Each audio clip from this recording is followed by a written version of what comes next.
Hello, alchemists. Good morning. I know there has been a lot of talk around Pluto and Aquarius, so I wanted to come on and I don't want to regurgitate the same information. I pulled these cards for this transit specifically, and I will give a little synopsis of what I've learned about it so that you guys can have that general information as well. So, first, let's just center ourselves, accept this clearing of your energy, of your space, the use of Palo Santo. And let's open ourselves up to the message. Of course, as always, take what resonates and leave what doesn't. A Pluto transit is a transit that happens over time, right? It's a generation. Pluto placements, Pluto transits are generational, right? So before Pluto went into Aquarius, it was in Capricorn. It had been in Capricorn since 2008. So think about what has changed in your life since 2008.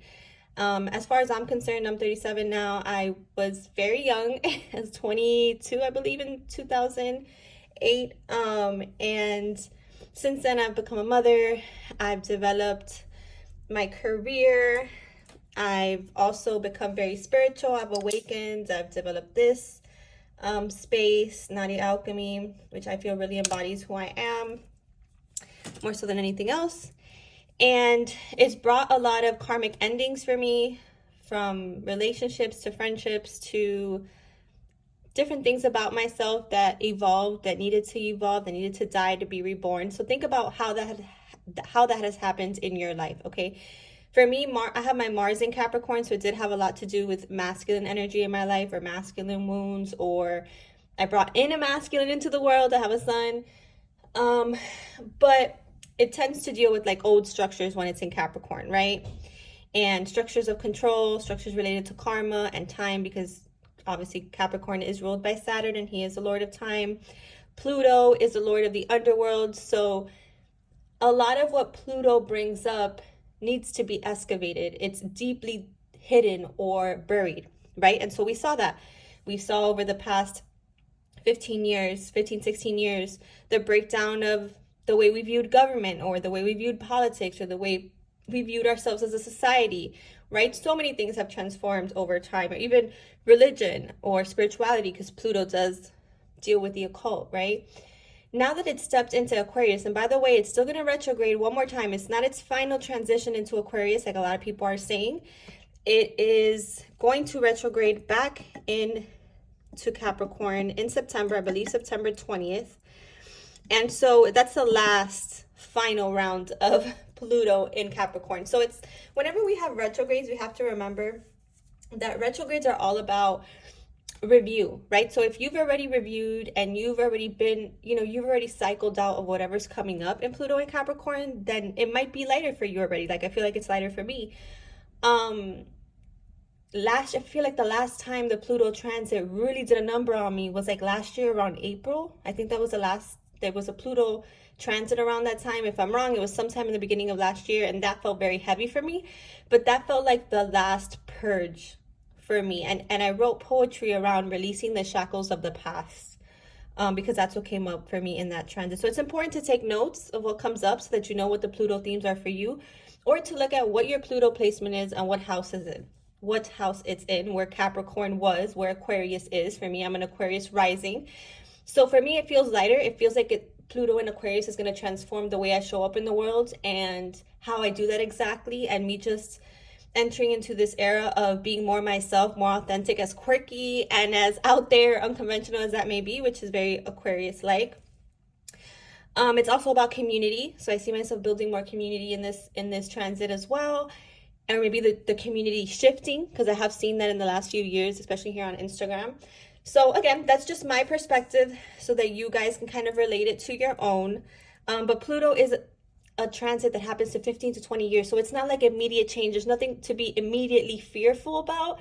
It's more so about looking at what's coming up around these portal dates and just carrying that with you through the next 20 years and seeing how that changes, okay?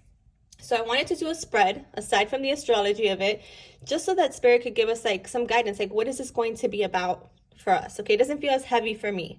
There will be heaviness in the collective because, as you've seen, we've been transmuting a lot collectively. A lot of people are awakening collectively. But personally, I feel like it feels very empowering for me. And of course, it would because it's affecting my ascendant, right? And I have Pluto in the first house since my solar return in August. Okay, so lots of transformation. And I'm seeing that. And it's positive transformation for me in all the ways that I want it to be. But, you know, change always comes with a little bit of uncomfortableness, and that's normal, right? How uncomfortable it is really depends on where you're at on your journey and where you're going, right? And how aligned you are to that, especially in my case that it's my ascendant, right? So funny enough, this spread, the bottom of the deck, I kid you not, this is Pluto. Okay, it's almost like Spirit's way of saying like, hey, you're right on point with this spread. This is the theme. The theme here is a Pluto transit, right?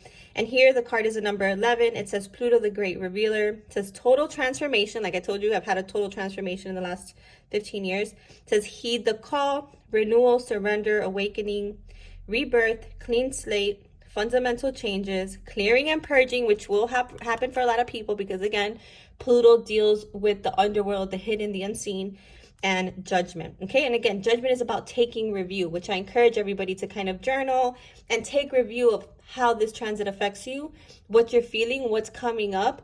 Again, don't internalize it. Be the observer of your experience, okay? And that's how we do shadow work, right? We take a step back and we say, okay, what conditioning is running here? What am I seeing being revealed? Because that's where the focus needs to be, okay? A lot of people will go through big transformations, and collectively we're going to go through huge transformations as we step into more of this age of Aquarius energy, okay? In Aquarius season, because we literally transition into Aquarius season now as well.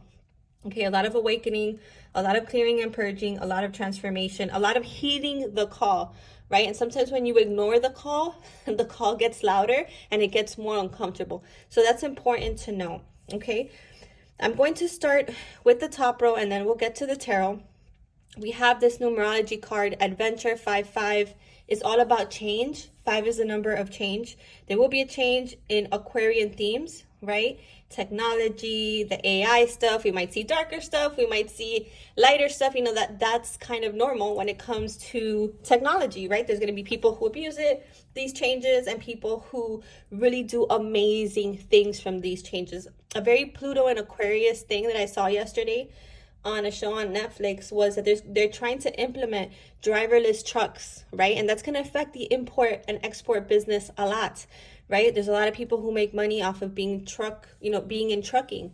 And so those driverless trucks will eliminate jobs, right? But it's also creating more safety as well for those on the road. And obviously this company that just went public, I think their name was Aurora, they're still working on that. It's not going to come out yet, but it will in the next 20 years, right? And so that's important to know. So I also feel like Spirit is saying with this adventure card that, you know, look at this transit as an adventure because Aquarius is very innovative, okay? It looks at things very outside the box.